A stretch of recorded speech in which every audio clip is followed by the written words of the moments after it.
चलो चलो चलो चलो प्रेमियों दौड़ के आओ सत्संग समूह में सब लोग सामने आके बैठा करो ताकि एक एक वचन आपकी समझ में आ जाए। अगर आपने वचनों को समझा होता तो आज इस आफत में नहीं फंसे होते। गुरु के प्रति शंका संदेह भूल भ्रम नहीं हुआ होता और आप गुरु से अलग नहीं हुए। ये बच्चों को न सुनने की अगर सावधानी से सुनते हैं तो उन बच्चों में सब कुछ था। न कोई तुम्हें ठग सकता, न लूट सका, न बहका सकता, न भरमा सकता। अगर बच्चों को सुन लेते हैं और अपने जीवन में उतारते तो यह सत्संग का लाभ आपको मिलता और आपकी जीवात्मा का काफी काम शुरू हो गया होता। लेकिन ऐसा धक्का मारा काल ने आपको दया से अलग कर दिया, उनके चरण शरण से अलग कर दिया, उनसे मिलने वाली दया से अलग कर दिया। और दया बड़ी अमूल्य है, इसकी कोई कीमत नहीं है। ये दया मोल नहीं बिकती और ना ही ये किराए पर चलती। जब जैसी उनकी मौज मर्जी हम सब कलयुग के जीवों पर हो जाती है तो अपनी दया की बरसात कर देती। अब ये है उनकी दया की बरसात में कितने जीव टिक पाते, कितने छोड़ के भग जाते। इसी को कहते हैं लीला, इसी को कहते हैं खेल और करिश्मा। और आप नहीं समझ पाए। बाबा जी ने पहले ही बताया था, कहा है आगे एक ऐसी नाजुक स्थिति बना के खड़ो कर दूंगा, फिर एक खेल खेलूंगा, एक लीला करूंगा। मेरे खेल लीला को देखकर तुम भ्रमित मत हो जाना, भजन करके मेरा इंतजार करना। और किसी ने ये काम नहीं किया। ये गुरु वचनों को किसी ने याद रखा नहीं और इंतजारी किसी ने की नहीं। सब इधर भागे उधर भागे उधर। अरे ये भूल गए जब गुरु दरबार में नहीं पाया तो चेलों के दरबार में क्या पाओगे? वहां क्या रखा? वहां तो कुछ मिलने वाला है नहीं।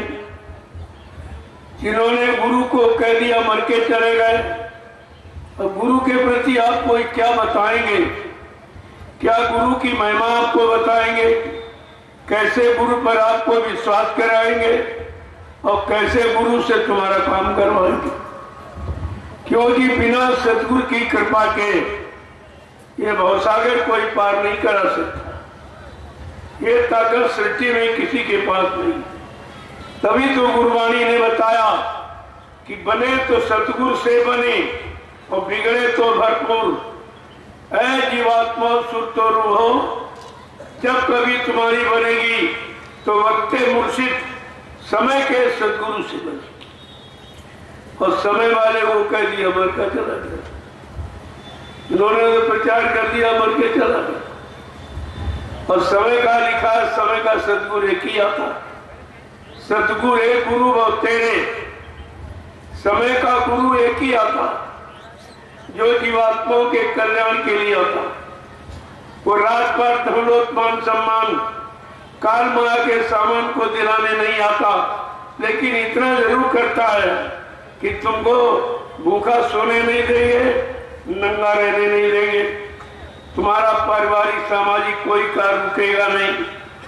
वो टाइम पर किससे कैसे पूरा करा दिया जाए, लेकिन तुम भजन तो करते रहो। एक काम आपको दिया गया था कि अगर तुम लोग भजन करने लगो तो तुम्हारी सारी मनोकामनाओं को पूरा कर दिया जाएगा। कितना बड़ा वादा तुम्हारे लाभ का, भौतिक लाभ का, आध्यात्मिक लाभ का, दोनों तरफ का वादा आपको किया गया, लेकिन आपने किसी तरफ के वादे पर विश्वास नहीं किया और एकदम गुरु से अलग हो गए और इधर भागे उधर भागे। अरे किसी से अलग हो गए, यहाँ तक ठीक था कि फिर वापिस आ जाओगे, लेकिन जब ये कह दिया मर के चले गए तो उन लोगों का वापिस आना गुरु के समीप बड़ा मुश्किल होगा। जब वह गुरु को जिंदा सुन नहीं सकती तो वो दर्शन क्या देंगे, कैसे देख सकेंगे? ये तो बात उनको सोचनी चाहिए। और जिन्होंने किया उन्हें सब मालूम। इन दोनों को मालूम है कि हकीकत क्या है। इसने वादा भी किया था, उज्जैन वाले ने कहा था कि आप लोग शांत रहिए, मैं सारा रात खोल दूंगा। बात तक उसने नहीं बताया। रात खोलने की वजह से और पर्दा डाल दिया, कहा गुरु मर गए और हमको काम को कह गए, ये और प्रचार कर रहा। यानी अपराध पर अपराध, गुनाह पर गुनाह, पाप पर पाप। तो इसका परिणाम कितना खतरनाक होगा, इसको अभी हजारों बार तो जन्म लेना पड़ेगा। क्योंकि करोड़ों जीवों को गुरु की शरण चरण से हटा दिया और एक भी जीव नहीं लगाया। ये सब जितने वहां है वो सब गुरु के जीव, उन्हीं के जगाए हैं, उन्हीं की मेहनत के। इन दोनों ने कोई एक जीव नहीं जगाया, क्योंकि ये तो अभी बाद में आया। ड्राइवर तो अभी आया, 2.5-3 साल गाड़ी चलाई तो वो गुरु बन गया, तुम ऐसे रह गए। तुम्हारे पास इतनी बुद्धि नहीं है कि 30 वर्ष 32 वर्ष आदेश तुमने माना, टाट बोरा पहन के तपस्या तुमने की और अधिकार किसको मिल गया? ड्राइवर को। और तुम उसके पीछे चले, टाट वाले उनका झोला पकड़े तुम। बड़े आश्चर्य की बात है कि जितने वर्ष तुमने टाट बोरा पहना उतनी तो उसकी उम्र भी नहीं और तुम झोला पकड़े घूम रहे उसको। तुम्हारे पास क्या बुद्धि है, क्या पहचान, क्या पकड़ है? इतनी छोटी बात तुम नहीं समझ पाए हो और कहां से कहां चले गए। यही है हंसना, इसी कहते हैं भ्रम। तो भ्रम कैसे दूर होगा, भ्रम कैसे अलग होगा? प्रेमियों, इसीलिए महापुरुषों ने कहा कि सदगुरु की शरण में आते तो करोड़ों, टिक पाते कोई 1000-500 और टिक करके कोई नाम की कमाई कर पाते 100-200 और घर पहुंच पाते कोई बिरला। इनमें से घर पहुंच पाता कोई बिरला। तब तक ये छटनी कटनी में सब निकल जाते और अपने आप ये छटनी हुई। क्या गुरु ने तुमको निकाला है? क्या गुरु ने तुमको अलग किया है? खुद अलग हुए हो और खुद ही निकले हो। अब ये तुम जानो, तुम्हारा काम है। इसलिए महापुरुषों ने समझाने के लिए परमार्थी जीवों के बारे में ये बताया कि भाई संस्कारी कौन है और संसारी कौन है। अभी तक हम लोग संस्कारी और संसारी की परिभाषा नहीं जान पाए, तो महापुरुषों ने इशारा करके ये सब बताया है कि दुनिया में ऐसा कहाँ इस सब का नसीब है, संस्कारी जीव आते गुरु के करीब है। दुनिया में ऐसा कहाँ सबका नसीब है, संस्कारी जीव आते गुरु के करीब। लोगों कैसी पहचान बताई कि बिना पढ़ा भी समझ जाएगा कि संस्कारी जीवों की पहचान क्या है और संसारी जीवों की पहचान क्या है। तो संस्कारी जीव कौन होते हैं? करे नीति सत्संग सेवा भाव भक्ति, मानेगा जो गुरु सीख पाएगा शक्ति। करे नित सत्संग सेवा भाव भक्ति, मानेगा जो गुरु सीख पाएगा वो शक्ति।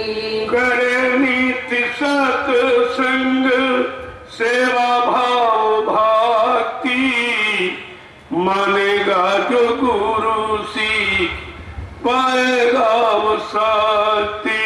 करे नित सत्संग सेवा भाव भक्ति, मानेगा जो गुरु सीख पाएगा वो शक्ति। यही मुक्ति पाने की सहज तरकीब है, संस्कारी जीव आते गुरु के करीब है। यही मुक्ति पाने की सहज तरकीब है, संस्कारी जीव आते गुरु के करीब है। ये संसार ये भरम की खाना, आज नहीं तो कल छूट जाना। ये संसार धर्म की खाना, आज नहीं तो कल छूट जाना। ये संसार भरम की खाना, आज नहीं तो कल छूट जाना। संसार भरम की खाना, आज नहीं तो कल छूट जाना। इसे जो समझ ले वही तो हबीब है, संस्कारी जीव आते गुरु के करीब है। इसे जो समझ ले वही तो हबीब है, संस्कारी जीव आते गुरु के करीब है। दुनिया में ऐसा कहाँ इस सब का नसीब है, संस्कारी जीव आते गुरु के करीब है। दुनिया में ऐसा कहाँ सबका नसीब है, संस्कारी जीव आते गुरु के करीब है। विचार करो कितने गुरु के करीब हैं, कितने गुरु से दूर खड़े और दूरी बढ़ाते चले जा रहे हैं, क्योंकि इनका प्रचार कि गुरु मर के चला गया। इनसे पूछो, अगर गुरु मर जाएगा तो फिर जिंदा कौन रही? ये जीवात्माएं कैसे अपने घर पहुंची? इनको कोई पहुंचाने वाला है? तुम्हारे पाप कर्मों में माफी दिलाने वाला है कोई? गोस्वामी जी महाराज ने इसी भूल भ्रम को, संदेह को दूर करने के लिए रामचरितमानस में स्पष्ट वर्णन किया कि गुरु बिन भाव निधि तरह ना कोई, और जो भी रांची इस शंकर सम होई। का कोई कितना धर्मान बलवान बुद्धिमान ब्रह्मा विष्णु महादेव के समान क्यों न बन जाए, लेकिन ये भवसागर बिना समय के सदगुरु के कोई पार नहीं जा सकता। कितनी बड़ी पहचान आपको दी गई, लेकिन तुम्हारे पास कोई शब्दों की पहचान नहीं, शब्दों की पकड़ नहीं। गुरु शब्द यानी वो शब्द का उच्चारण करता है, लेकिन अक्षर उसका माध्यम। अक्षर से शब्द की पहचान बताते, लेकिन वो स्वयं अक्षर नीचे के पार अक्षरातीत होती।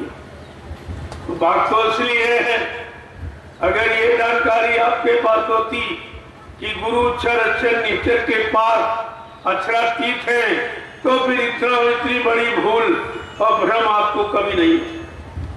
लेकिन आपने गुरु को इंसान माना, इंसान समझा, अपने जैसा हाथ पैर कान नाक वाला, यही आपकी सबसे बड़ी भूल थी। गुरु ने मानव तन धारण किया, इसके लिए क्योंकि हमारी आपकी जीवात्मा अपनी बार मनुष्य शरीर में आई हुई। ये मनुष्य शरीर में जीवात्मा के कारण गुरु ने मानव तन धारण किया। अपना वो निर्मल चेतन प्रकाश में आनंद में देश को छोड़कर इस काल माया के गरीब गंदगी वाले देश में आ गए, हमारी आपकी जीवात्मा के कल्याण की। और आपने उनको क्या समझा? कुछ भी नहीं। एक साधारण इंसान की तरह भी नहीं समझा। जब कोई बुजुर्ग घर का खत्म हो जाता है, वो भी बाल बच्चों को बुला के बैठाता है, कहता देखो भाई मेरा समय पूरा हो गया, तुम आपस में लड़ना नहीं, तुम भाई जमीन ले लो, तुम दुकान ले लो, तुम मकान ले लो, झगड़ा मत करो। उसको भी अपनी बनाई व्यवस्था की चिंता होती है कि मेरी व्यवस्था बिगड़ने न पाए मेरे बाद। ये तो साधारण इंसान की बात, जिनको आपने समृद्ध मालिक माना और कहा ये यानी मतलब अनामी महाप्रभु है, ये युग सृष्टा है, ये युग दृष्टा है। इतना बड़ा प्रमाण आपने दिया, इतनी बड़ी ख्याति और प्रशंसा और संज्ञाएं आपने दी, और गुरु को फिर क्या समझा? एक इंसान से भी गया गुजरा, कहते हो मर के चले। ये किसको बता दो?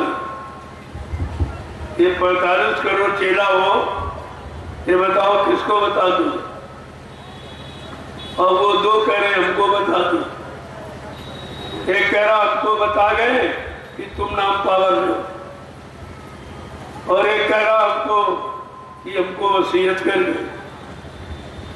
बड़े मतलब बड़ा हंसी वाला विषय है कि ऐसा तो कोई साधारण व्यक्ति अपने परिवार नहीं करता, झगड़ा कभी छोड़ के नहीं जाता, अपने सामने सब बच्चों को अपने हम सबको दे देता, ले लो। लेकिन ये 45 करोड़ चेलों का झगड़ा ये कौन कर गया? आपने कभी विचार किया बैठ के? एक तो नहीं 45 करोड़ 45 करोड़ जीवों का झगड़ा ये कौन निपटाएगा? ये फैसला कौन करेगा? जिसने समान रूप से कोई भेदभाव नहीं रखा, समान रूप से नामदान दिया, समान रूप से सत्संग सुनाया, और मथुरा में राष्ट्रीय मन से समान रूप से आदेश देते छोटा बड़ा कोई भी। मैंने लोगों से पूछा कि आप बाल बच्चेदार हो, सत्य बोलना। क्या बाबा जी के मुख से राष्ट्रीय मंच मथुरा में आपने ये सुना है कि मैंने इसको नाम पावर दे दिया, ये इसको वसीयत कर दी? नहीं। सच बताइए आप। नहीं। किसी ने सुना? नहीं। तो तुम बाबा जी की सुनने गए थे कि चेलों की सुनने? गुरु महाराज की। गुरु की मानने गए थे कि गुरु की चेलों के मानने गए थे? गुरु महाराज की। तुमने इतनी छोटी बात नहीं पकड़ पाई और कितना भारी अपना परमार्थी आध्यात्मिक नुकसान कर दिया और अपराधी बन गए। क्योंकि सबसे बड़ा दुष्परिणाम होता है किसी की मृत्यु का। मृत्यु की सबसे बड़ी सजा है हम काल माया के देश में। मृत्यु का बदला मृत्यु। तभी जो किसी को मार डालता है उसको भी फांसी की सजा दी। और इतना भारी है, यानी दुष्प्रचार हो गया, गुरु का कितना बड़ा अपमान हुआ और आप लोग उस अपमान को सहते रहे। क्या समय आने पर तुम अपने आप को गुरु का शिष्य कहला सकोगे? अब तुम बाबा जी के शिष्य कहलाने के भी लायक नहीं रहे, क्योंकि तुमने विश्वास खत्म कर दिया और तुमने भी उन स्वार्थी लोभी लाचियों की हाँ में हाँ मिलाई और एकदम चुप, कुछ नहीं बोले। अगर तुम्हारे सामने कोई कह दे तुम्हारा बाप मर गया, तुम्हारा भाई मर गया, तो आप कितना झगड़ा करो? ये गाली, ये सब, ये सबसे बुरा शब्द है मरना। और गुरु का इतना बड़ा अपमान सारा हिंदुस्तान में ये 5 लोग करते रहे और तुम 45 करोड़ सुनते रहे। तुम्हारा जैसे नामर्दोर कौन माना जाएगा? कौन माना जाएगा? कहा है शीश दिए गुरु मिले तो भी सस्ता जान। गुरबाणी क्या कह रही है? ऐसा परमार्थी गुरु, आत्मा को जगाने वाला, परमात्मा से मिलाने वाला, पाप कर्मों में माफी दिलाने वाला, ऐसा समृद्ध सद्गुरु अगर मिल जाए और उसके मिलने में अगर ये सिर चला जाए तो ये सस्ता सौदा। तो तुमने क्या किया? जवान भी नहीं खोल, इतने डर गए। अब तुमको कायर नहीं और क्या बहादुर कहा जाए? अपने गुरु के लिए आप सत्य वचन निकाल नहीं पाए। जो तुमको सुनाया गया उनको आप इकट्ठा करके पूछते कि बाबा जी ने तो ये कहा, क्या वो झूठे गुरु थे? क्या झूठ बोलते रहे? क्या झूठ बोलने वाले को हमने गुरु बनाया? क्या धोखा हो गया? आपको ये सब पहचान करनी चाहिए। इनसे पूछना चाहिए कि बाबा जी ने कहा मैं कलयुग को भगाऊंगा और सज्जू को रहूंगा, क्या ये काम तुम कर सकते हो? और जीवात्माओं को जगाऊंगा, परमात्मा से मिलाऊंगा, ये काम तुम्हारे बस का है?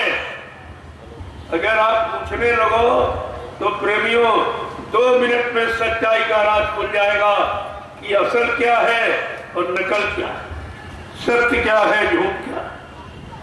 और नहीं तो इन दोनों को एक कमरे में बंद कर दिया जाए और कह दिया जाए आग लगा दो कमरे में, नहीं तो राज बताओ, ये तुरंत सब बता देंगे। क्योंकि इनको तो मालूम है हमने क्या जलाया, पुतला जलाया कि बाबा जी को जलाया। जबकि संतों का इतिहास है कि संतों को कभी जलाया नहीं, उनको समाधि दी जाती। इन्होंने ये भी नियम खत्म, समाधि देते तो किसकी देते? शरीर होता तो देते, पुतले की क्या समाधि बनती? इसलिए यह सब राज छिपाने के लिए और सीधे सीधे यानी जो समय रखा उसके पहले बगैर जानकारी दिए और चंदन की लकड़ी पर पुतले को रखो जला के रखो। प्रेमियों अगर सच्चाई पूछो तो मैं आपको भी बता दूं, इनके हाथ में पुतला भी नहीं लगा, क्योंकि पुतला जलना भी महापुरुष का घोर अपमान है। जब राजनीति क्षेत्र में आप किसी का अपमान करते हो तो मुर्दाबाद के नारे लगाते हो और किसी चौराहे पर उसके नाम का पुतला जलाते हो। ये अपमान करने का तरीका, तुमने गुरु का दोनों तरह से अपमान किया है। मुर्दा भी कह रहे हो और पुतला भी जलाया तुमने, वो भी कुदरत को मंजूर नहीं हुआ।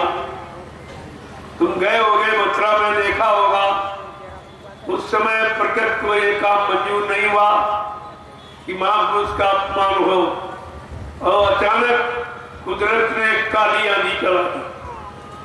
तुम्हारी सबकी आंखें बंद और आंधी और पुतले को उड़ा के ले गई।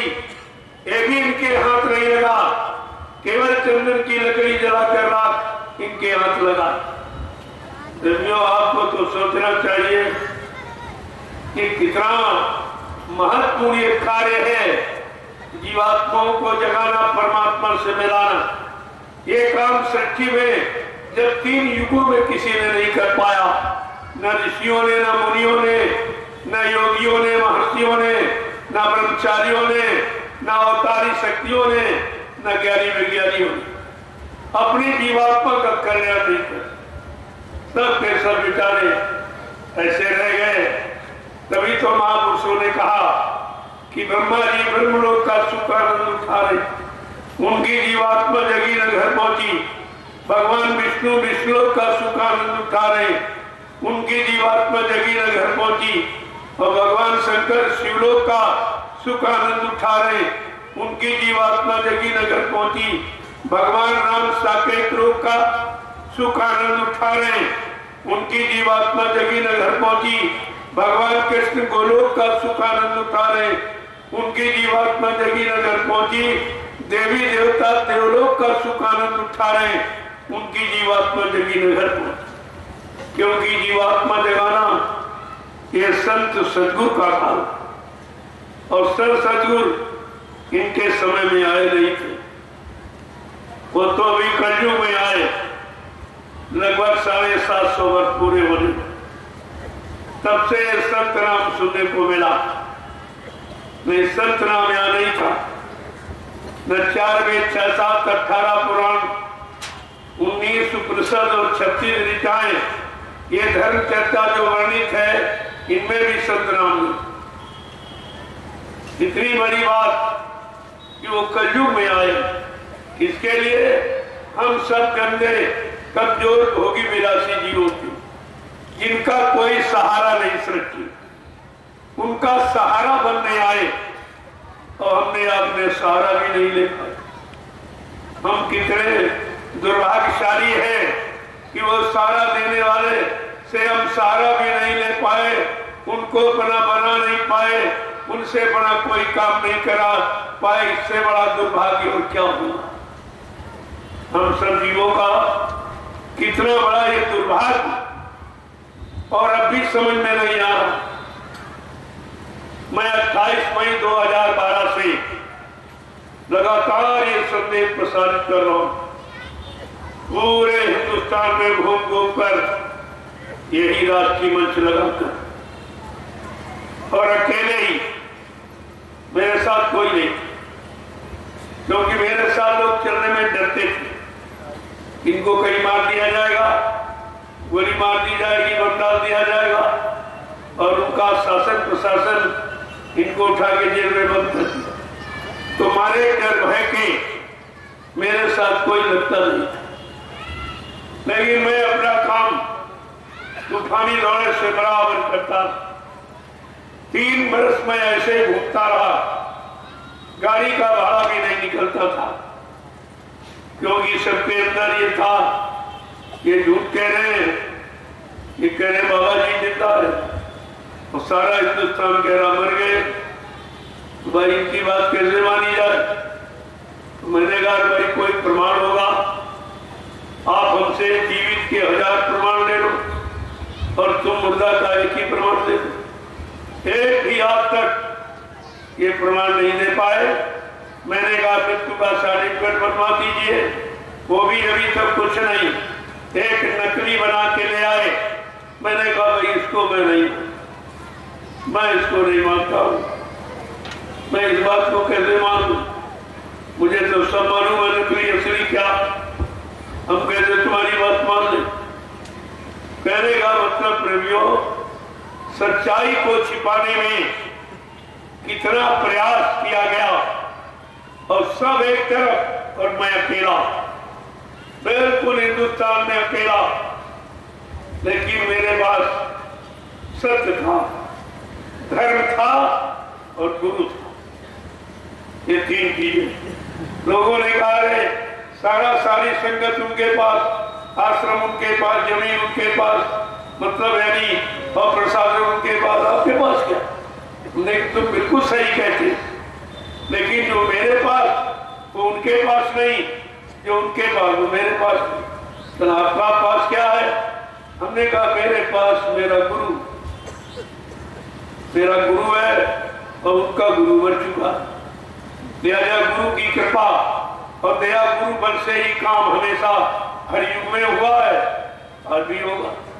उनके पास गुरु नहीं है, उनका गुरु मर गया है, इसलिए गुरु बल तो उनके पास है नहीं, गुरु शक्ति उनके पास है नहीं, गुरु दया उनके पास है नहीं। लिहाजा कोई भी काम बिना गुरु की दया से कोई कर नहीं सकता।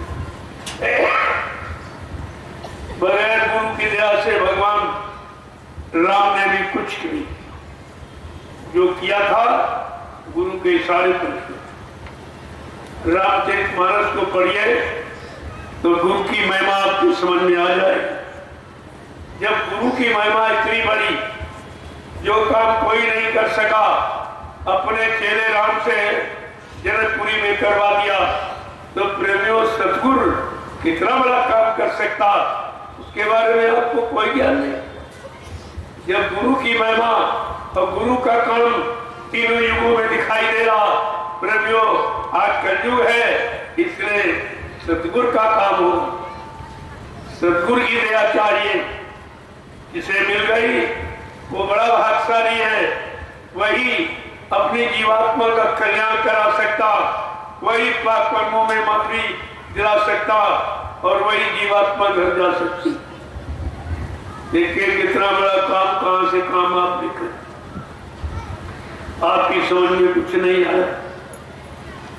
हमारे धार्मिक देश मजहबी मुल्क में आदिकाल से गुरु की महिमा, प्राचीन काल से ही, और कोई मजहब धर्म, सबने अपने मजहब धर्म के मुताबिक अपने बड़े गुरु को जरूर माना। बिना गुरु के किसी ने आगे कदम नहीं बढ़ाया। और आपको सद्गुरु मिला जो किसी को नहीं मिला। भगवान राम कृष्ण को केवल गुरु ही मिले थे। इतनी बड़ी पूजा हो रही, जब गुरु का आदेश माना, उनके बताए रास्ते पर चले, तो लाखों वर्ष हो गए, शरीर से गए राम, आज भी उनकी पूजा। ये गुरु भक्ति की पूजा। वो विश्वामित्र और वशिष्ठ के शिष्य थे, ये इनके दो गुरु थे। राजनीति व्यवस्था अपने गुरु वशिष्ठ से पूछते रहते थे, धर्म नीति व्यवस्था अगर बिगड़ गई तो अपने गुरु विश्वामित्र को सलाह दी। भगवान राम की तो ये महिमा, और यहाँ तो गुरु कुछ नहीं, सब कुछ भूल गए, सब गुरु बन बैठे। रामचरितमानस कह रही उसको भी नहीं सुना। एक तरफ जय श्री राम का नारा लगाते और श्री रामचरितमानस कोई नहीं पढ़ा, उसको नहीं मान पा रहे क्या लिखा। उसमें तो लिखा है, राम राज बैठे त्रैलोका, हर्षित भये गए सब शोका। जब राम गति पर बैठे तो सारे रात में खुशहाली और आनंद और शांति छाई। और ये नेता जब से बैठे तब से दुखे दुख, अशांति और झगड़े झंझट और महंगाई, गरीबी, बेरोजगारी, टैक्सों की भरमार, कोई अच्छा काम, कोई सुकून शांति का काम नहीं है। आपको रामचरितमानस से ये सीख लेनी चाहिए। भगवान राम ने अपने आप गति पर नहीं बैठे, प्रथम तिलक वशिष्ठ मुनि की नाम।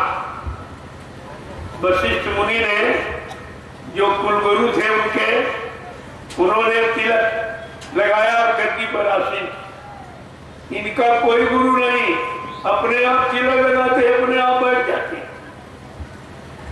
प्रेमियों, कैसी मजाक उड़ाई जा रही धर्म की, धार्मिकता की और धार्मिक व्यवस्था की और ऋषि मुनियों की, महात्माओं की अवतारी शक्तियों का अपमान। ये घोर अपमान है। उनका नाम लेते हो, उन्हीं की बनाई व्यवस्था का तिरस्कार करते, कोई नहीं स्वीकारते। गोस्वामी जी महाराज ने ये सब लिख के बताया है कि भगवान राम का राज आज लोग भी याद करती। क्यों? उनके राज में प्रजा को क्या मिलता था कि दैहिक दैविक भौतिक तापा और राम राज्य काहू नहीं व्यापा। तीन तरह के दुख, और वो तीनों तरह के दुख भगवान राम के राज्य में नहीं थे। और आज तीनों तरह के दुख नेताओं के राज्य में आ गए कि हमारे देश का नेतृत्व कभी मनचले स्वार्थी लोभी लालची नेताओं के द्वारा नहीं हुआ। वो शाकाहारी सदाचारी ब्रह्मचारी, वो त्यागी और तपस्वी और चरित्रवान लोगों के द्वारा इस धार्मिक देश में हमेशा परिवर्तन हुआ और होगा। इसे कोई रोक नहीं सकता।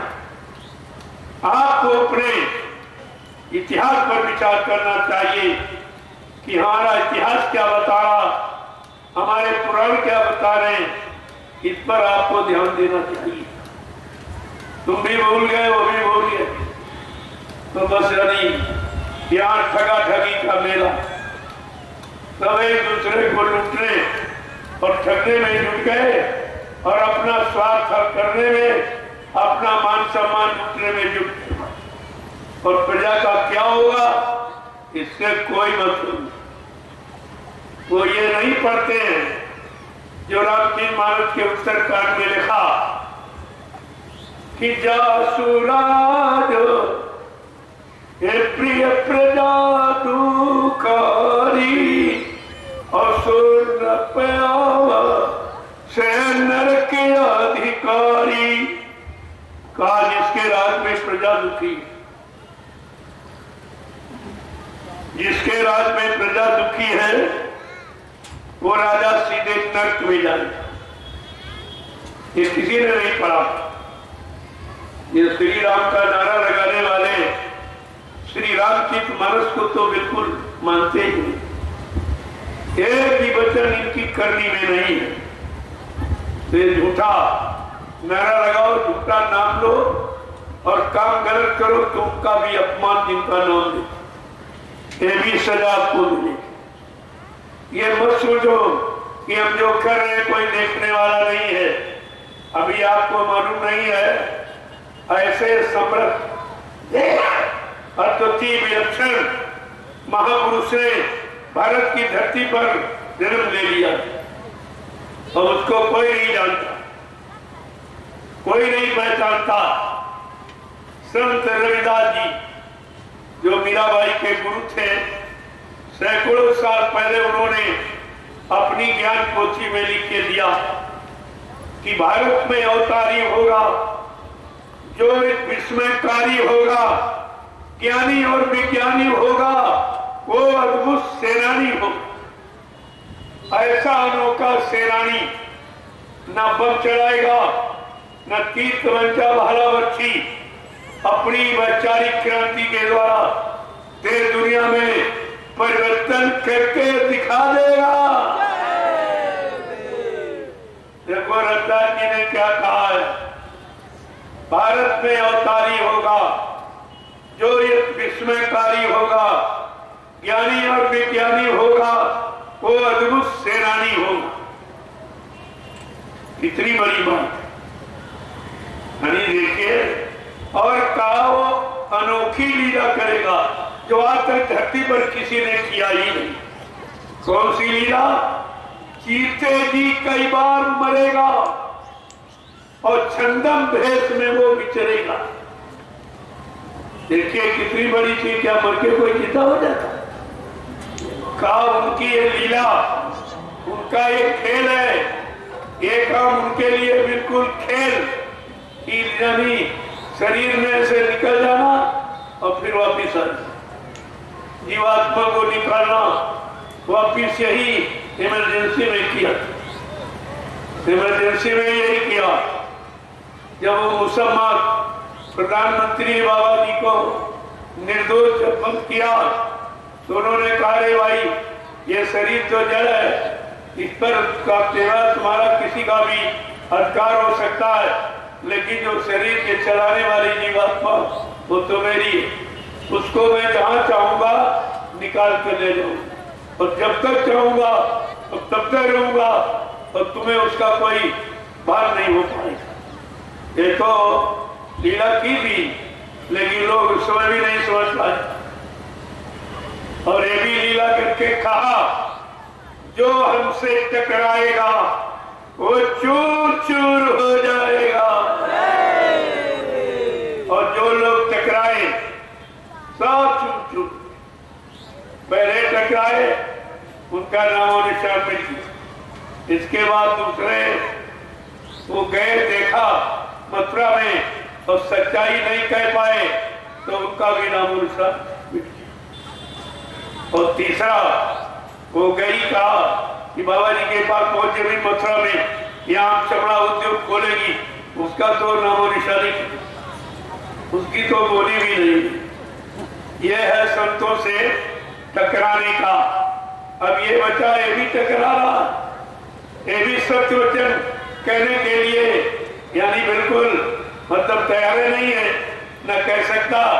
अब आप प्रमाण आप सामने आती, आप इतने लोग बैठे हो, क्या ये छोटी मोटी भीड़ है? एक गांव में इतनी बड़ी भीड़ कोई लगा नहीं सकता, और ये निस्वार्थ अपना किराया भाड़ा खर्च करके, अपना काम बंद करके, बाल बच्चों को छोड़कर टीम में आए। क्या कोई नेता, कोई राजनीतिक पार्टी इतने लोगों को निस्वार्थ इस तरह जंगल में बैठा सकती है? अरे आप विचार कीजिए, कोई भी धार्मिक मिशन जो हिंदुस्तान में हजारों से ऊपर बिना चंदा और सेवा लिए और निस्वार्थ इतने लोगों को और इस तरह से क्या जंगल में बैठा सकता? नहीं। ऐसी भीषण गर्मी ये मैं दिखाना चाहता हूँ, और इसीलिए मैं परमिशन लेता हूँ। परमिशन का मतलब इंफॉर्मेशन, मैं उनको सूचना देता हूँ कि तुम भी आइए और देखिए ये समय का कैसा परिवर्तन, और समय के परिवर्तन की कैसी यानी अनोखी और विलक्षण भूमिका है, इसको देखिए पहले। लेकिन किसी की समझ में कुछ नहीं, और कोई आया भी नहीं। परमिशन देने में बहुत आनाकानी, और जब परमिशन हो जाए तो कोई जांचने नहीं आता। अगर इन पर कंप्लेन कर दी जाए, ये नौकरी से सब बर्खास्त हो जाए। सब इतना बड़ा जनमत एक गांव में इकट्ठा हुआ, क्या इनकी जिम्मेवारी नहीं है इनकी व्यवस्था करने की? अरे कुछ नहीं, पानी पिलाने वाला काम जो दुनिया में सबसे पुण्य काम माना जाता, पानी पिलाना, वो भी नहीं ये कर पाए। तो ये बताओ, ये तुम्हारी सुरक्षा और रक्षा और हिफाजत और रोजी और रोटी, महंगाई और गरीबी, बेरोजगारी, टैक्सों की भरमार को कैसे रोक सकते? ये काम कैसे कर पाएंगे जब इतने लोगों को पानी नहीं मिला? कोई आया पूछने? अगर मैं यही लिख के एक दरखास्त भेज दूं कि परमिशन तो मेरे हाथ में आए, लेकिन परमिशन के अनुसार कोई आया नहीं, देखने तो नहीं आया, व्यवस्था तो दूर है, देखने पूछने भी नहीं आया। पहले तो आनाकानी करते परमिशन में, जब परमिशन दे देते इसके बाद कोई ना नहीं। मैं 10 वर्षों में यही देख रहा हूं, कोई यानी इसका नाम भी नहीं लेता कि भाई इतने लोग आए, इनको पानी मिला कि नहीं, भोजन खाने को मिला कि नहीं मिला, कहाँ सोते कैसे रहते हैं, इनकी क्या व्यवस्था है, क्या जिम्मेदारी इनकी नहीं है? क्या ये भारत की प्रजा नहीं है? क्या आपने इनसे वोट नोट चंदा महंगाई टैक्स नहीं लेते हो? ये सब काम तुम इनसे लेते हो, लेकिन इनको तुम देख भी नहीं सकते। इससे और घटिया क्या हो सकता? इनकी सोच कितनी घटिया किस्म, और ये कोई नहीं आता। न पत्रकार मीडिया पहले आता था, वो भी कहता बाबा जी कोई पैसा ऐसा दे, तो ने कहा आपका पैसा वो देगा जिसको काम करना नहीं मालूम। मैं तो अकेले ही बहुत हूँ, और पूरे हिंदुस्तान में अकेले मैंने हंगामा काट दिया और सबको जानकारी घर घर पहुंचा दी। हमको मीडिया पत्रकार की जरूरत ही नहीं, उनकी कोई जरूरत नहीं, और वो हमारा काम कर भी नहीं। ये 3-4 घंटे का जो मैटर हमारा, इसको छाप नहीं सकते, छाप देंगे तो इनका भी पत्ता साफ हो। इसलिए सच्चाई कहने में आज कोई समर्थ नहीं है। वैसे तो बहादुर है, बहुत वीर सूरवीर है, लेकिन सच्चाई कहने में उनकी हिम्मत नहीं है कि सच्चाई को सामने खोल कर कह सके। और यहाँ तो मन से कहा जा रहा है, खुले मन से, और पूरे हिंदुस्तान में कहता हूँ, एक जगह नहीं, और सबको बता रहा हूँ, और सबके हित का और सबके लाभ का। कहने का मतलब ये है कि सच्चाई कहना ये सबके बस की बात। महाभारत में भी बड़े बड़े भीष्म पितामह गुरुद्रोणाचार्य कृपाचार्य सब, लेकिन सच्चाई वो भी नहीं कह पाए तो मारे गए सब। सच्चाई एक कहने वाला था, महात्मा विदुर। उसने देखा मेरी बात कोई मानेगा नहीं, तो बेचारा उस सत्य को लेकर उसने इस्तीफा दे दिया कि मैं ऐसे स्वार्थी भ्रष्ट राजा के राज में काम नहीं करूंगा। केवल उसने इस्तीफा दिया और वही बचाओ, बाकी सब मारे। ये तो इतिहास आपके सामने, तो ये कैसे बच जाएंगे? इसको रविदास जी ने पहले घोषणा कर दी, भविष्यवाणी कर दी कि वो महापुरुष ऐसा अनोखा विलक्षण रत्ती जो इस धरती मंडल पर कभी आया ही, उसकी पहली लीला होगी, पहला काम होगा जो कोई कर नहीं पाएगा कि जीते जी कई बार मरेगा और छंदम भेष में वो विचरेगा। देश बचाने के लिए होगा एक आह्वान, युग परिवर्तन के लिए चले प्रबल तूफान। तीनों ओर से होगा हमला, देश के अंदर जो ही घपला, सभी तरफ कोहराम मचेगा, कैसे हिंदुस्तान बचेगा। रविदास जी ने भी कहा, जिसने भारत मां सताई, जिसने इसकी करी लुटाई, नेता मंत्री और अधिकारी, इनको जान बचाना होगा भारी। एक दिन छोड़ सब मैदान भागेंगे, अपने अपने घरों में छिपेंगे, लेकिन महापुरुष क्या करेगा? ढूंढ ढूंढ कर बदला लेगा, सब हिसाब चुकता कर देगा, कोई नहीं बचेगा। तुम कहीं चले जाओ, इटली जर्मन जापान में छिप जाओ, लेकिन उसकी नजर से आप वोट नहीं होते। हाँ, ढूंढ ढूंढ कर बदला ले, वो सब ढूंढे ही तो रहा, सब छानी छटनी कटनी कर रहा है, सब चीज को देख रहा है, समझ रहा है। छटनी का तरीका ही ढूंढने का तरीका। ढूंढ ढूंढ कर बदला लेगा, सब हिसाब चुकता कर देगा। इसने जो भी किया या कर रहा या करने की उम्मीद कर रहा है, वो सब सजा के भागीदार बने। बाबा जी ने कहा कि मैंने एक ऐसा जाल बना के रखा कि छोटी बड़ी मछली कोई नहीं बचेगी जो फंसे। जो फंसे ना, कहा था मैं ऐसा गेट फंसा दूंगा कोई निकल नहीं पाएगा, गेट टूट जाएगा, फिर इसमें बड़े बड़े मगरमच्छ बच जाएंगे। अभी आपने ये तो बात सुनी नहीं, इसकी तरफ तो ध्यान तुम्हारा गया नहीं। वो बड़े बड़े मगरमच्छ कौन है? वो कौन बड़े बड़े मगरमच्छ? मगरमच्छ सबसे बड़ा जल का जीव होता है। भूख लगती जो छोटे छोटे जीवों को पकड़ के खा जाता। ये मगरमच्छ छोटे छोटे गरीबों को, कर्मचारी अधिकारियों को, इनको चूस रहे। इनका हर कदम रिश्वत लेने का।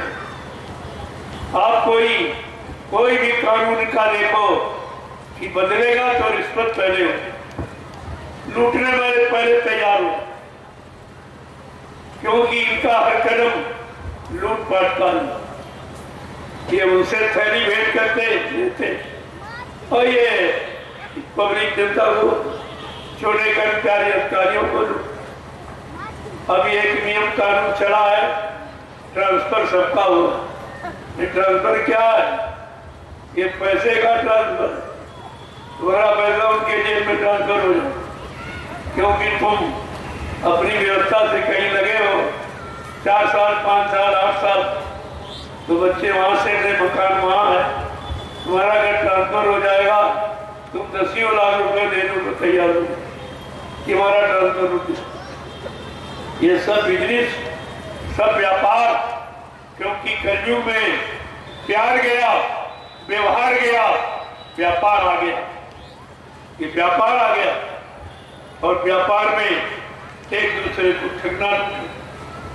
यहाँ तक कि व्यापार के बारे में लिखा कि बनिया अपने बाप को ठगत लागत बाप।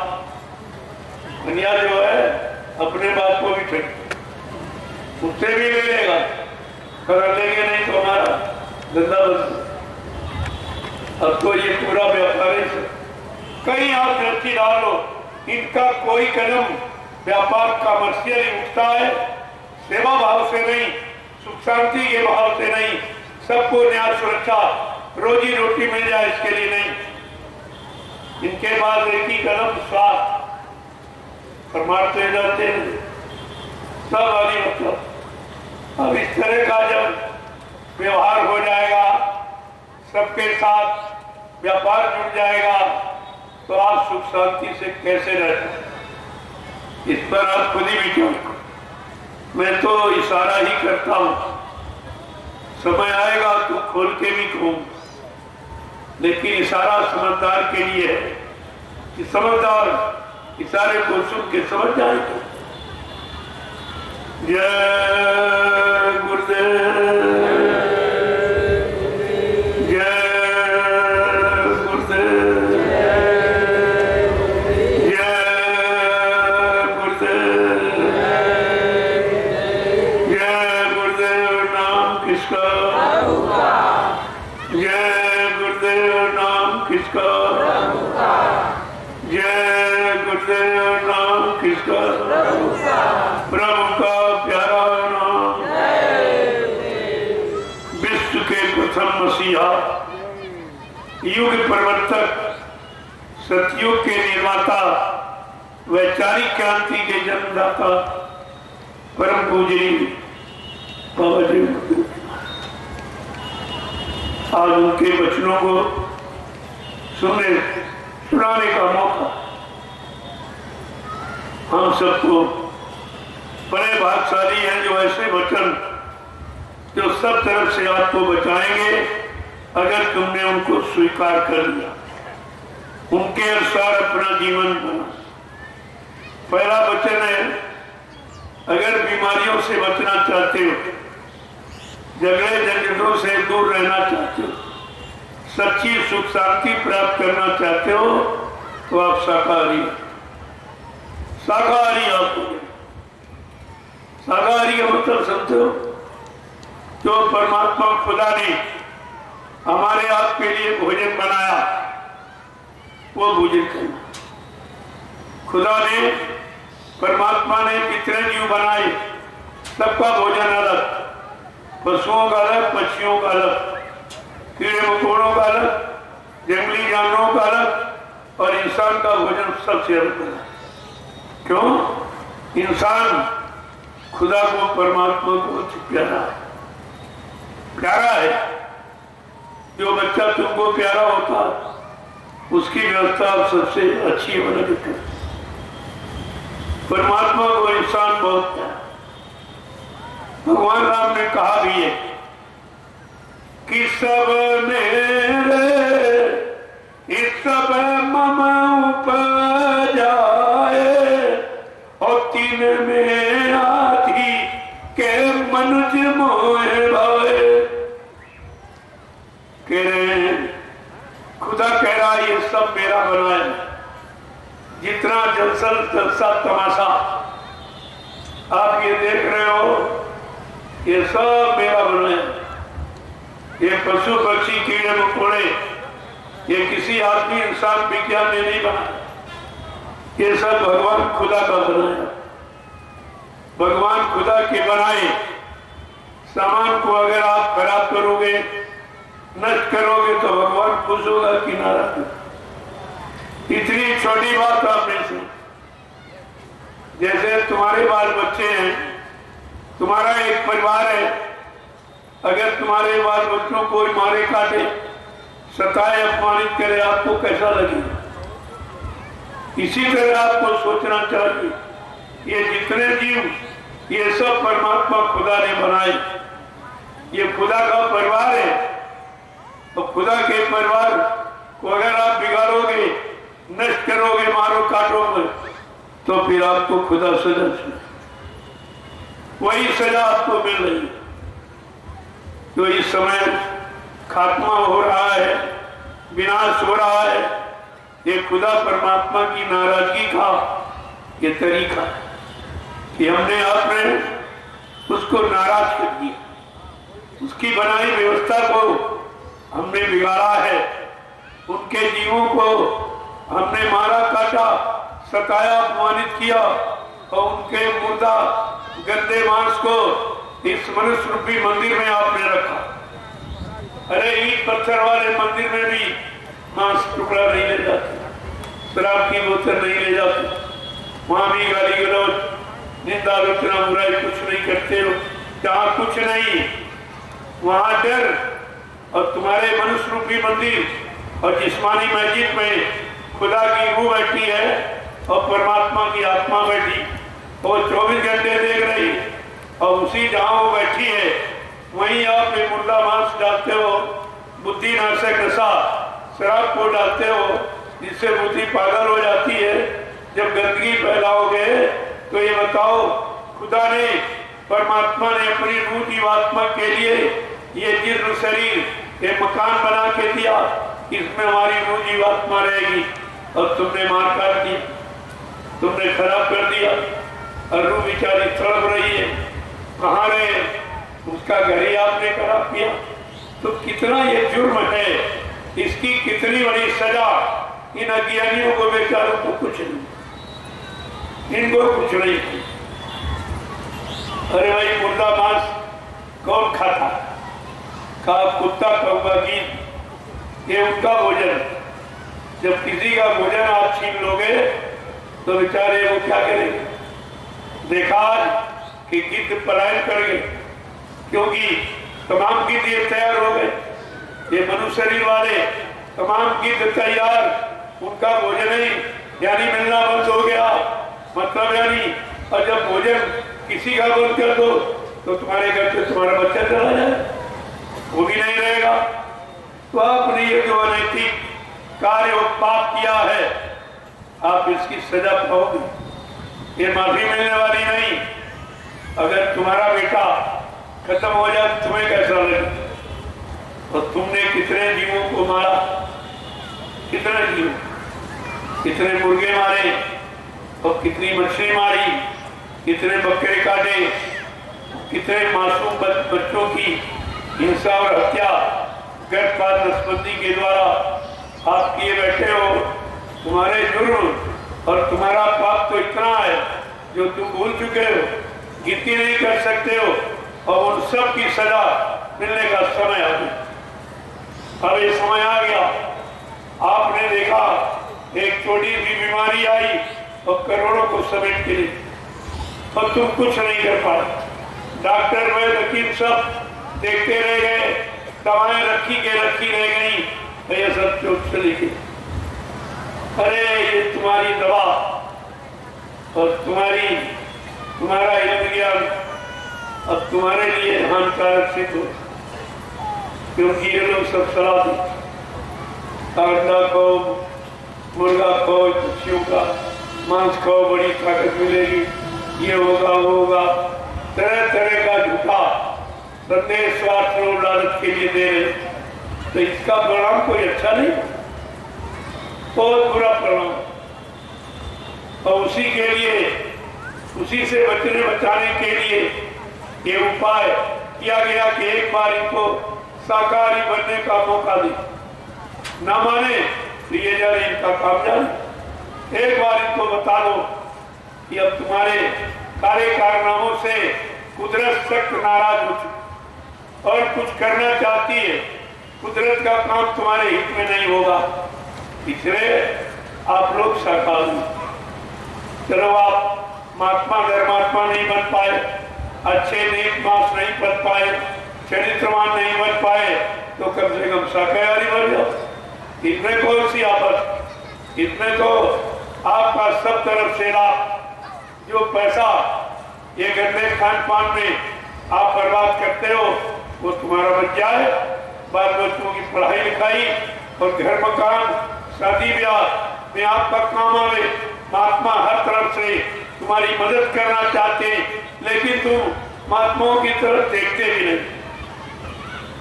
सुनाना तो दूर रहा, आपको नहीं मालूम है आगे तुमको भाग के आना पड़े।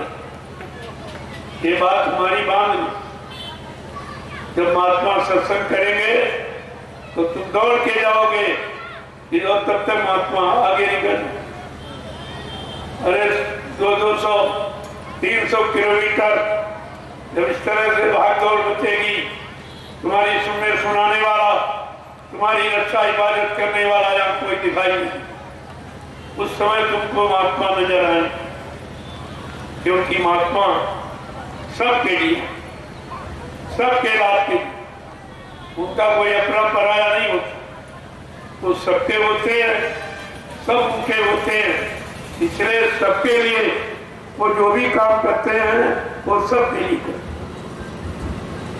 बस से कम बात आपको सुननी चाहिए, जो तुम्हारे लिए आया, तुम्हारे हित कल्याण लाभ के लिए आया, अगर उसकी आप नहीं सुनोगे तो भी सुनोगी किस, और किस सुनने से कोई लाभ होने वाला। जो भी सुनाएगा वो अपने लाभ के लिए, अपने मान सम्मान सामान के लिए, रुपए पैसे धन दौलत के लिए। लेकिन यहाँ आप 3 दिन से हो देख रहे, मैंने कोई किसी से कुछ पाला, कोई रुपया पैसा सामान एक काम मेरा नहीं। हमारे गुरु ने मुझे भिखारी नहीं बनाया, नामदान दिया, कहा जल्दी से नाम की कमाई करो, जीवात्मा जाग जाएगी। उस महात्मा के कदमों में हिंदुस्तान के लोग अपनी सारी दौलत और सामान सब न्यौछावर कर दी। रेडियो ऐसा है देश, आपको तो इस पर विश्वास करना चाहिए। धीरे धीरे आप शाकाहारी हो जाओ, ये बहुत बड़ी मार पड़ने वाली है। मेरे बात में आप लोग कहना ये क्या, ये अचानक घटना कैसी, अचानक हार्ट अटैक कैसे? तुम तो अचानक ही मुर्गे को काट दिया बिना बताए, बकरे को काट दिया बिना बताए, सूचना दिए, मछली को मार दिया, अंडा छोड़ दिया, तो क्या तुमने किसी को बताया है? तो वो जब अपना कर्जा चुकाने आएगा तो क्या आपको बताएगा? ये तो महात्मा है जो आपको बीच में खड़े हो गए, आपको पहले से सचेत कर दे। भाई कुदरत नाराज हो गई, उसकी नाराजगी के आप अगर कुछ नहीं कर सकते हो तो शाकाहारी का संकल्प ले कि आज से मैं पूर्ण शाकाहारी। तो प्रेमियों जय गुरुदेव नाम 24 घंटे तुम्हारी मदद करें।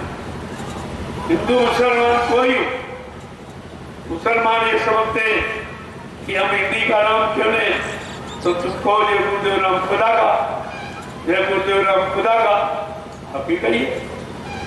जब लाभ मिल जाए तो मान लेना, लेकिन शाकाहारी रहोगे तो लाभ मिले, ये शर्त है।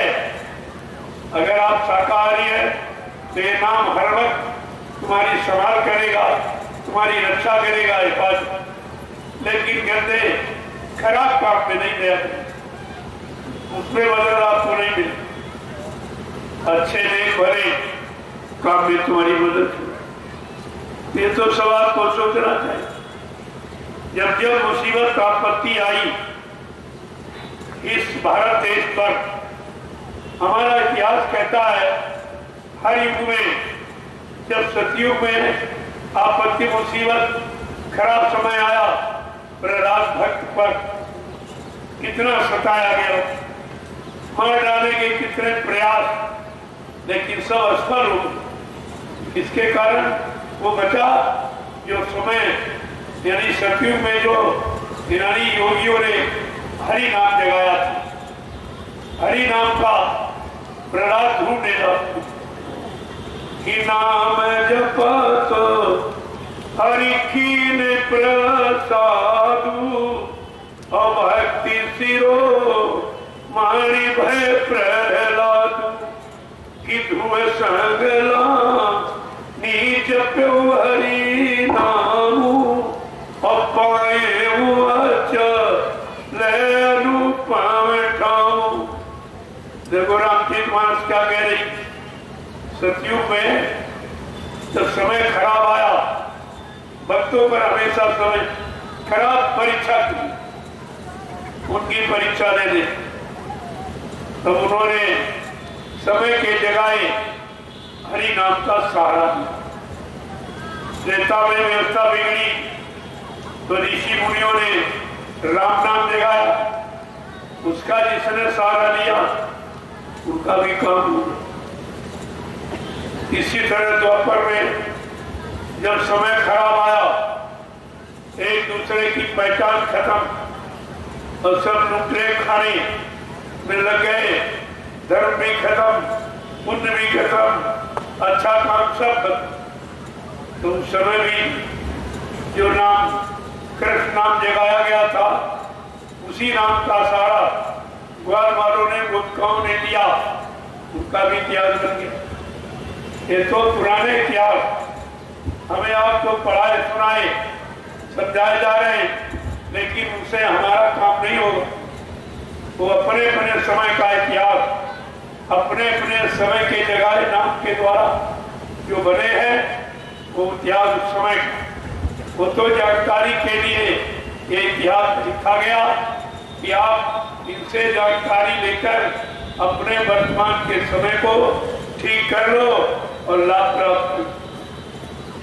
आज कलयुग में हम सब जीवों को दुखी तकलीफ परेशानी में देखकर अनामी महाप्रभु ने स्वतः मानव चोला धारण करके मृत्युलोक मंडल पर प्रभु नाम को जगाया और सिद्ध किया, प्रभु नाम का प्रचार कराया, प्रभु नाम से जीवात्मा रूहों को जगाया और प्रभु नाम का बेड़ा भवसागर में लगाकर और ये वादा किया जो मेरे इस नाम रूपी बेड़े पर सवार हो जाएगा, मैं उस जीवात्मा सूरत रूह को उसके घर मालिक के पास पहुंचा दूं। प्रेमियों फकीरों के जरिए खुदा का दीदार हुआ और होगा, संत महात्माओं के जरिए परमात्मा का दर्शन हुआ और होगा। कोई किताबें पढ़कर वो दर्शन नहीं कर सकता और किताबें किसी को महात्मा नहीं बना सकती। किताब पढ़कर आप परमात्मा की प्राप्ति नहीं कर सकते। किताब तो एक माध्यम है, माध्यम वो भी जानकारी का, लेकिन कलयुग में वो भी जानकारी नहीं, क्योंकि संत महापुरुष आए ही नहीं थे जो उनकी जानकारियां किसी ने की होती और किसी ने लाभ हानि को लिखा होता तो आप पढ़ लेते, आपका काम हो जाता। अब तो आपको समय की सीधे जानकारी रूबरू फेस टू फेस आपको दी जा रही। अब कई किताब की जरूरत आपको नहीं, सीधे आपके कान में आवाज पहुंचाई जा रही और आपको करना भी कुछ नहीं, केवल विश्वास कर लो। आपकी भवसागर भरमो नहीं, ये प्रताप कुमार अरे निश्चय करके मान ले तो तुरंत उतारू पार। केवल मान ले, जान ले, पहचान ले, विश्वास कर ले का मैं तुझे भवसागर कुछ पार कर दूं। अब आपको करना भी क्या? ऐसी दया, ऐसी युक्ति तो किसी ने दी कि आपको कुछ करना नहीं और तुम केवल अपनी जगह खड़े नहीं रह पाए। बाबा जी ने क्या कहा था?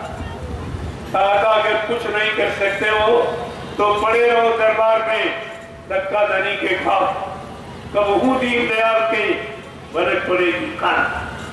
तुम दरबार में पड़े रहना, खड़े रहना, इंतजारी करना, तुम्हारा काम इसी में हो जाएगा। लेकिन हम आप न खड़े रहे न पड़े रहे और सबके सब भाग खड़े, कोई इधर बग गया, कोई उधर बग गया, कोई उधर। और जहांगीर ने कहा था दरबार में पड़े रहना, तो दरबार को सबने छोड़ दिया, सब दुकानों में चले गए। जो दुकानें खुली है, आप जानते दुकानों में सामान बगैर पैसे का नहीं मिलता और दरबार में मुफ्त लुटाया जाता।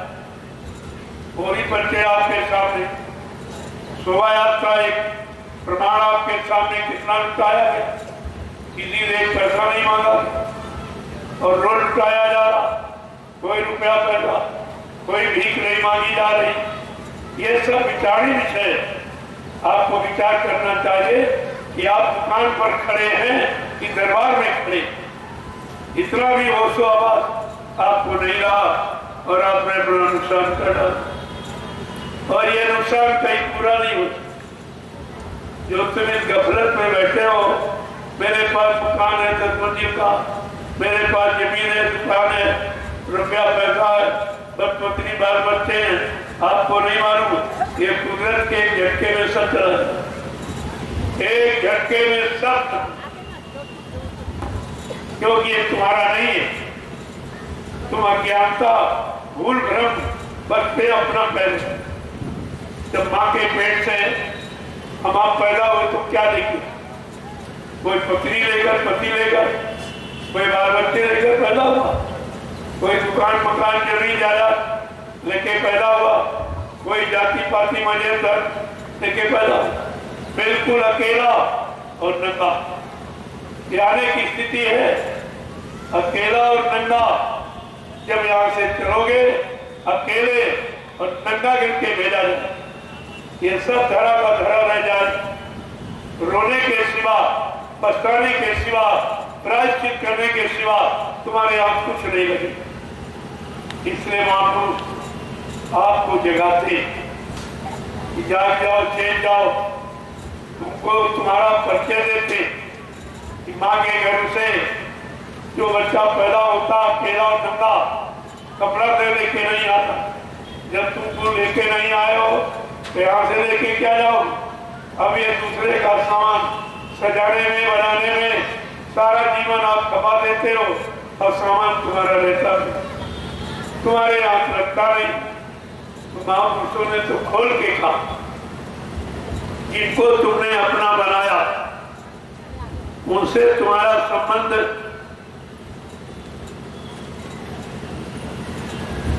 कितने दिनों का है, कितने समय और घंटों का?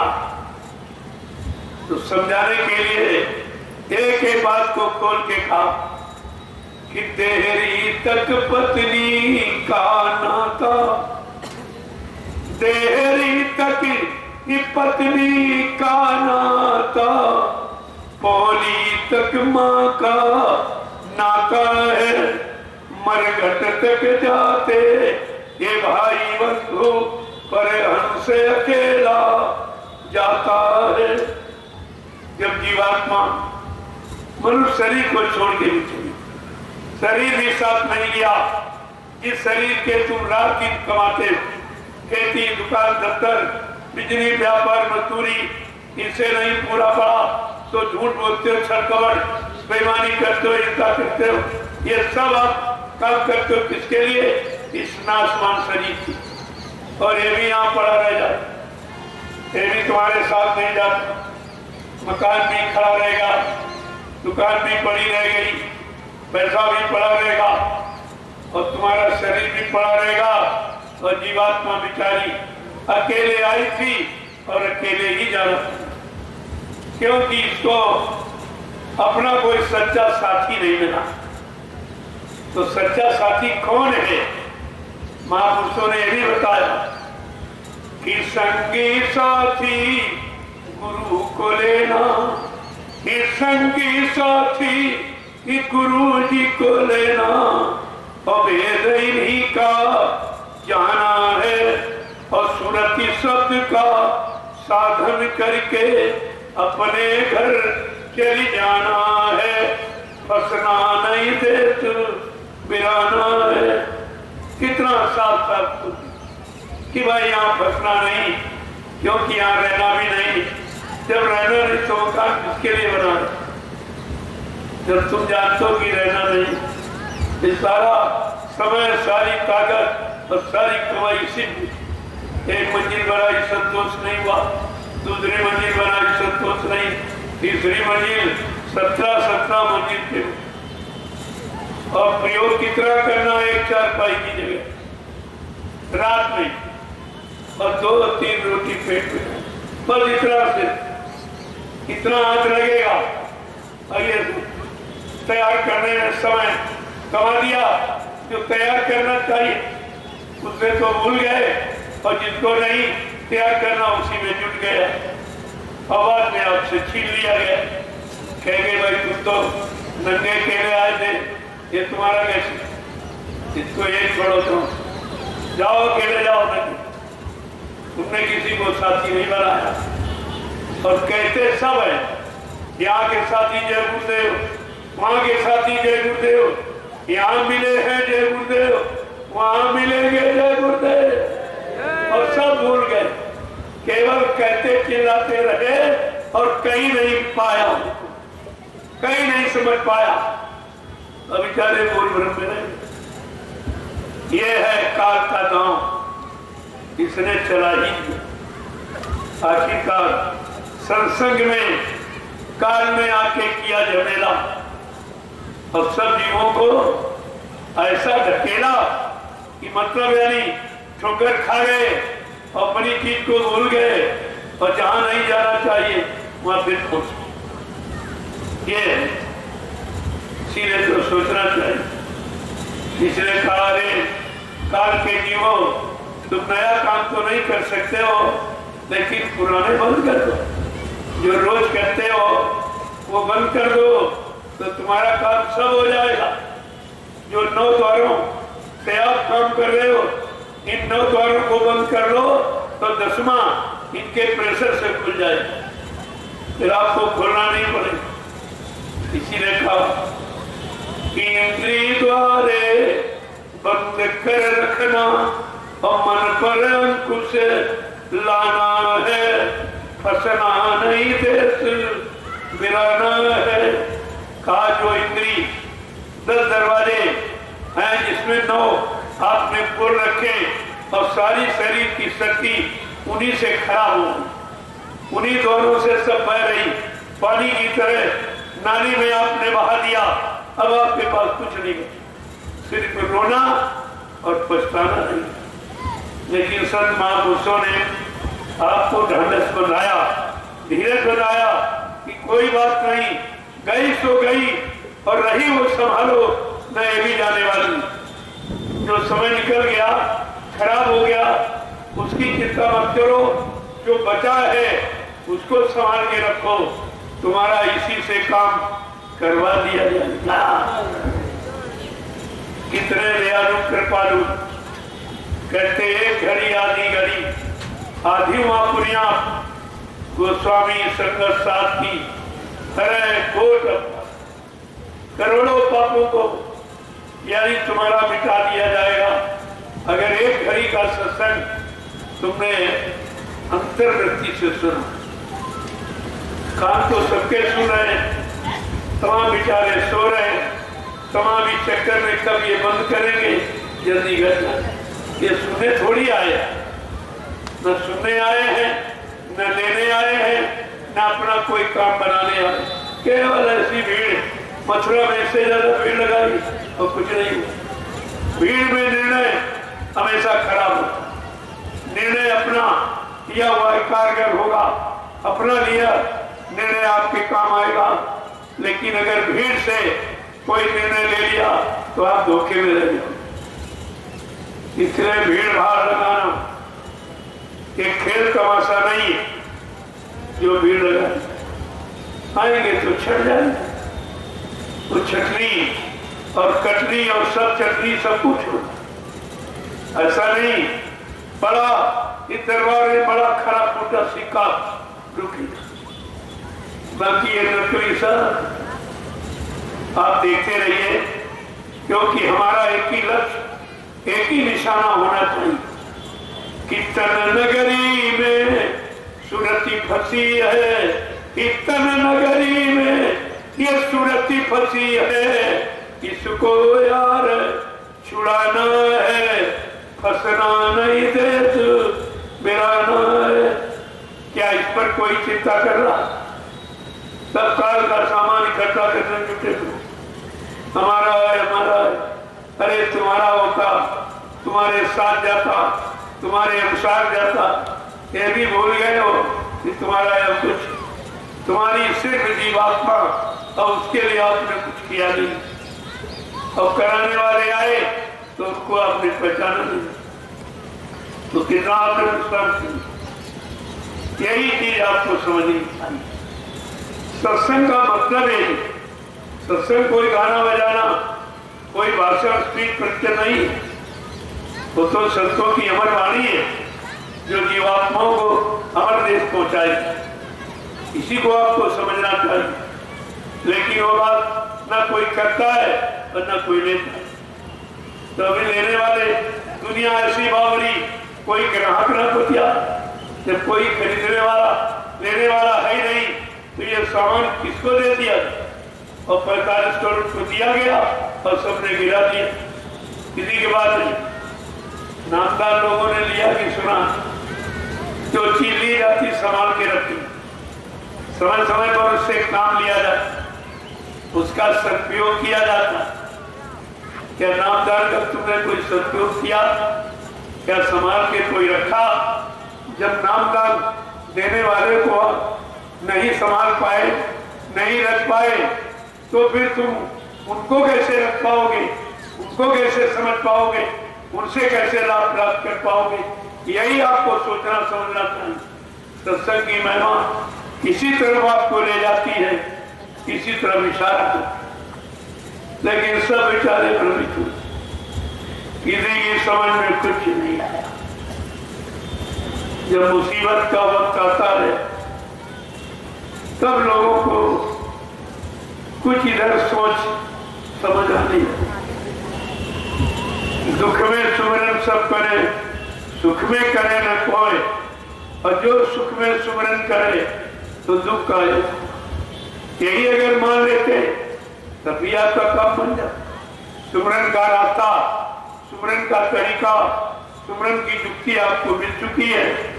अगर आप ये समझ के करते कि चाहे दुख आए चाहे सुख आए, हमारा सुख दुख से मतलब नहीं है, हम गुरु आदेश का पालन हमेशा एक ही तरीके से करते ही रहे।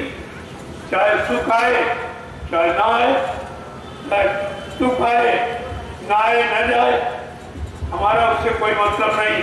लेकिन तुम सुख और दुख में ही सुमरन को जोड़े हो तो सुख आता है तब भूल जाते हो, और दुख में भी सही तरीके से कर नहीं पाते हो, तो तुम्हारा तो सुमरन किसी समय होता ही नहीं। जय गुरुदेव,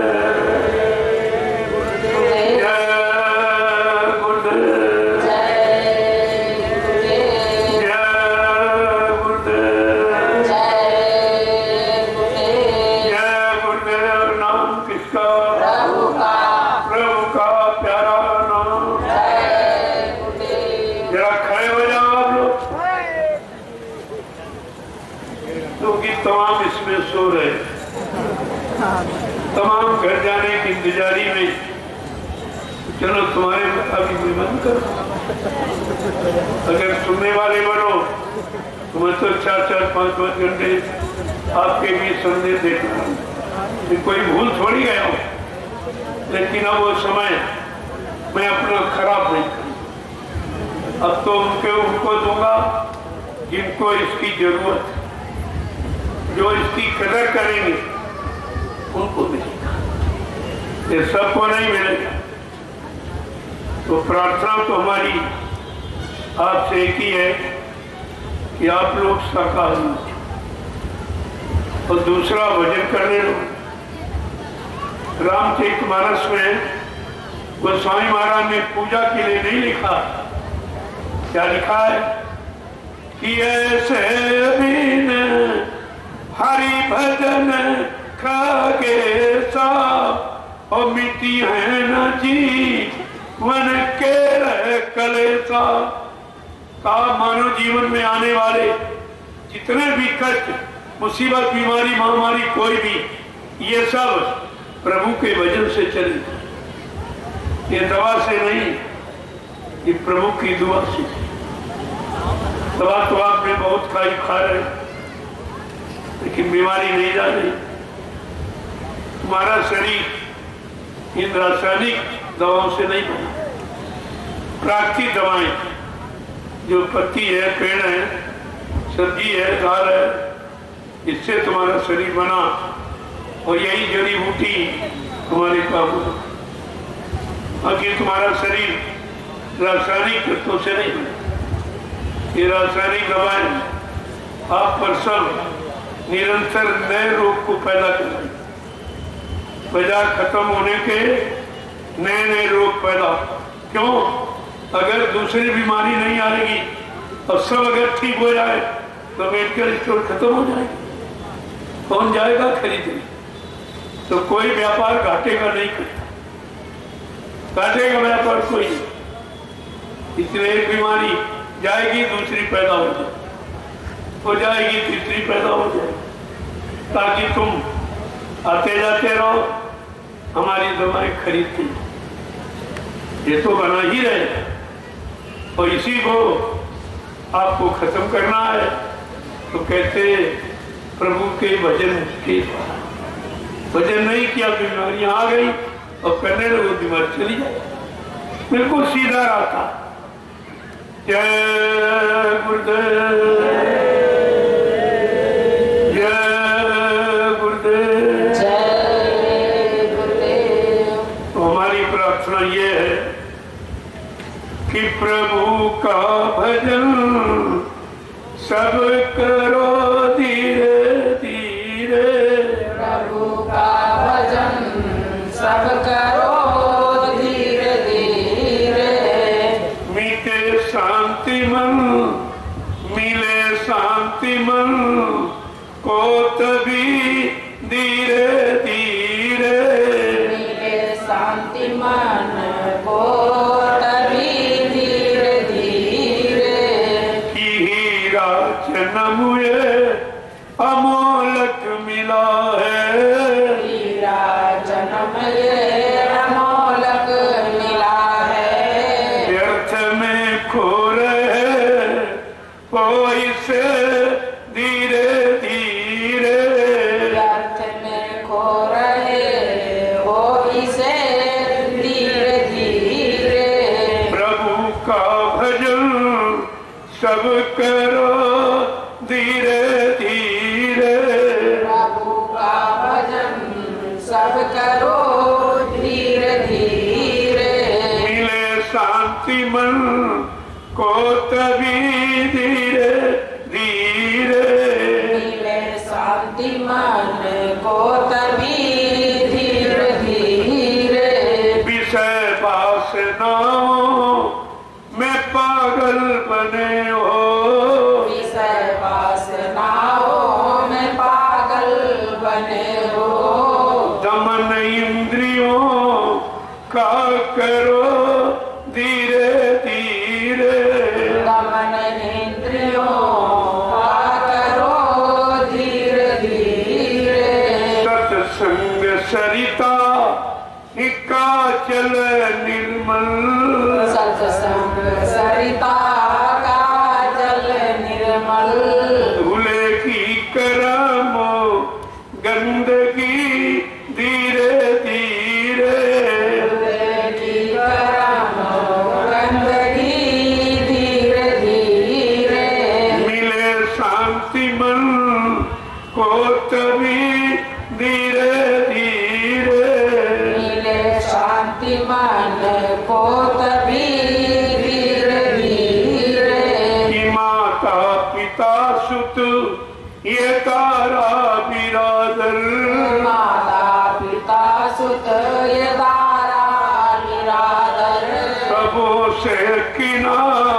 राख करो धीरे धीरे, सबों से किनारा करो धीरे धीरे, मिले शांति मन को तभी धीरे धीरे, मिले शांति मन को तभी धीरे धीरे, प्रभु का भजन सब करो धीरे धीरे, प्रभु का भजन सब करो धीरे धीरे, जय गुरुदेव, गुरुदेव जय गुरुदेव, जय गुरुदेव, जय गुरुदेव। नाम किसका? प्रभु का, जय गुरुदेव। नाम किसका? प्रभु का, प्रभु का प्यारा नाम। जय देव, जोर से बोलो, सब मिल बोलो, बोलना होगा, अभी से बोलो, दुख दर्द हरेंगे, सब कष्ट मिटेंगे, सुख शांति भी देंगे, सबके दाता, सबके मालिक, प्रेम से बोले, ये नाम नहीं इंसान का, ये काम नहीं इंसान का। काम है प्रभु का, रघु आपके सामने दृश्य, इस दृश्य को देखिए। एक गांव में इतनी बड़ी भीड़, एक अनोखा इतिहास नहीं, और सबके नजरअंदाज सामने, कोई छिप के नहीं, सबका सब। शोभा यात्रा से मैंने एक परिचय दिया था कि मैं किस काम के लिए आया हूँ, कौन सा काम लेके आया हूँ, और कौन सा काम लोगों से करवाना, और उनको किस तरह से लाभ और शांति प्रदान करनी है। ये सब चीजें आपके सामने। मैंने समय से आज क्यों आपको छोड़ा कि कुछ लोग जाने वाले हैं, दूर दराज से आए हैं, अभी 2 घंटा आपको मिलने में लगता, इतनी भीड़ है, तमाम लोग नहीं मिल पाए हैं। मैंने कहा आपसे बाद में मिलूंगा, इसलिए मैं थोड़ा पहले सत्संग को विराम दे, ताकि आप समय से घर पहुंच जाए। कल आपको फिर आना, धीरे धीरे मैं सुना दूंगा सब। अभी 3 दिन बाकी, 2 दिन तो सत्संग के हैं, और तीसरा दिन है जन जागरण। गांव के आसपास या आपके आसपास जितने गांव, इनको निमंत्रण, आखिरी दिन, और कन्या पूजन। जो कुंवारी कन्याएं हैं उनको अपने हाथ से मैं बरकत दूंगा और प्रसाद दूंगा, जिससे उनके सतीत्व की रक्षा हो, इनके चरित्र की रक्षा हो। और यही बेटियां आगे मां बनेगी, जिनसे ध्रुव प्रहलाद जन्म लेंगे तो धर्म की स्थापना हो जाए। इनसे सच्चे ईमानदार त्यागी तपस्वी चरित्रवान पैदा होंगे तो देश समाज का काम हो जाएगा। इस बिंदु को इसलिए पकड़ा। हमारे 2 महत्वपूर्ण बिंदु हैं, एक रोटी और बेटी, जो अभी तक न किसी नेता ने इस पर दृष्टि डाली, न किसी महात्मा ने। ये दोनों बिंदु जीवन के मुख्य लक्ष्य। आपको जीवन जीने के लिए रोटी चाहिए और इज्जत के लिए बेटी की सुरक्षा, और तीसरा कौन? ये दोनों बिंदु पकड़े गए और सतयुग वाले में ये सब काम करके दिखाया। अभी मैं आपके सामने नमूना आखिरी दिन पेश करूंगा। इस मैदान का एक अनोखा जलसा होगा जो हिंदुस्तान में ना कोई कर पाया और ना कोई कर रहा, ना कर सकेगा। ये अनोखा काम आखिरी दिन आपको देखने को मिलेगा। आप तो निमंत्रण उन्हीं को देते जिनको जानते हैं, जिनके यहाँ कभी खाया है उन्हीं को खिलाते हो। लेकिन ये निमंत्रण कैसा, ये देने वाले उनको नहीं जानते और निमंत्रण लेने वाले इनको नहीं जानते। ये कैसा अनोखा, ये है लेन देन, कर्म कर्जा। आगे आने वाली सतयुग की व्यवस्था का परिचय, ये भूमिका है। सतयुग आने पर सबको रोटी मिलेगी, पूछा नहीं जाएगा तुम हिंदू हो कि मुसलमान हो, तुम छोटे बड़े गरीब अमीर, कुछ सबको रोटी और सबकी बेटी की रक्षा। ये मुख्य लक्ष्य है दूरदर्शी का, जो आपके सामने जिसकी शुरुआत की जा रही। जय गुरुदेव, जय गुरुदेव।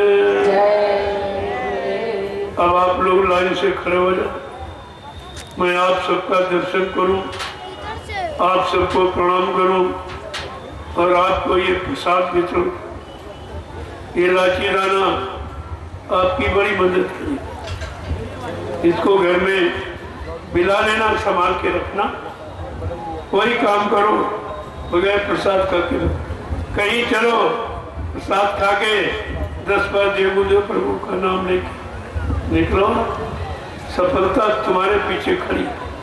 लेकिन जब सफलता वाले काम करोगे तब, इससे सरल कोई उपाय नहीं।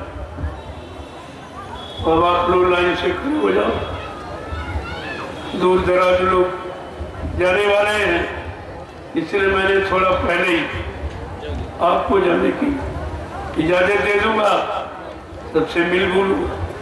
और सत्संग तो मैंने आपको सुनाई दिया, अगर इतना तुम हजम कर लो और इतने अपना लो, तुम्हारा इतने से काम हो जाए।